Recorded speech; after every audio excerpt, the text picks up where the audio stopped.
అమరావతి గడ్డ మీద నుంచి అసెంబ్లీ తొలి సమావేశాలు ఉత్సాహంగా ప్రారంభమయ్యాయి. వెలగపూడిలోని తాత్కాలిక అసెంబ్లీ భవనంలో బడ్జెట్ సమావేశాలు ఘనంగా మొదలయ్యాయి. శాసనసభ్యులు, శాసన మండలి సభ్యులు తొలి రోజు సమావేశాలకు ఉత్సాహంగా హాజరయ్యారు. కొత్త భవనంలో కొత్త శాసన సభ సభ్యులందరి హాజరుతో కలకలలాడింది. గవర్నర్ నరసింహన్ ప్రసంగంతో తొలి రోజు సమావేశాలు ప్రారంభమయ్యాయి.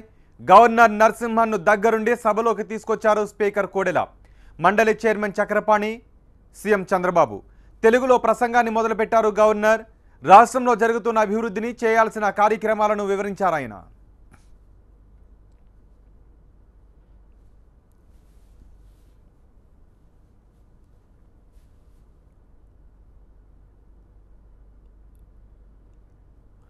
ఇటు రోజా ఎంట్రీపై సస్పెన్స్కు తెరపడింది. ఏడాది తర్వాత ఆమె అసెంబ్లీలో అడుగుపెట్టారు. హైదరాబాద్లో జరిగిన అసెంబ్లీ సెషన్స్ ఆమె వెలగపూడిలో మొదలైన తొలి సమావేశాలకు హాజరయ్యారు. పార్టీ ఎమ్మెల్యేలతో కలిసి ఆమె సభలోకి వెళ్లారు. అయితే రేపటి సమావేశంలో స్పీకర్ ఎలాంటి నిర్ణయం తీసుకుంటారు అన్న ఉత్కంఠ మాత్రం కొనసాగుతోంది. ప్రివిలేజ్ కమిటీ సిఫార్సులపై స్పీకర్ నిర్ణయం ఎలా ఉంటుంది అనేది ఆసక్తి రేపుతోంది.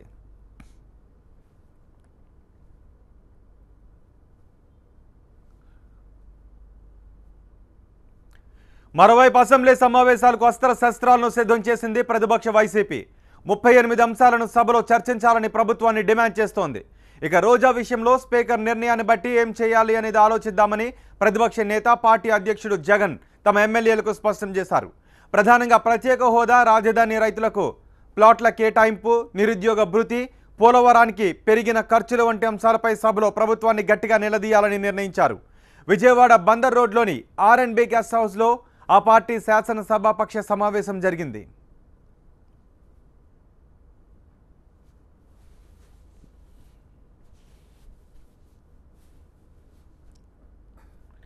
విజయవాడ R&B అతిథి గృహం నుంచి ప్రత్యేక బస్సులో వెలగపూడి అసెంబ్లీకి చేరుకున్నారు వైసీపీ ఎమ్మెల్యేలు.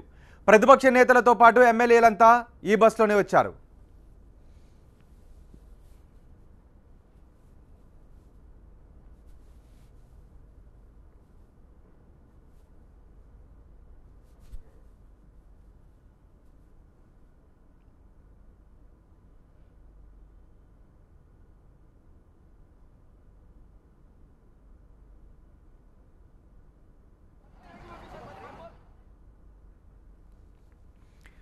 అమరావతి గడ్డ మీద నుంచి అసెంబ్లీ తొలి సమావేశాలు ఉత్సాహంగా ప్రారంభమయ్యాయి. వెలగపూడిలోని తాత్కాలిక అసెంబ్లీ భవనంలో బడ్జెట్ సమావేశాలు ఘనంగా మొదలయ్యాయి.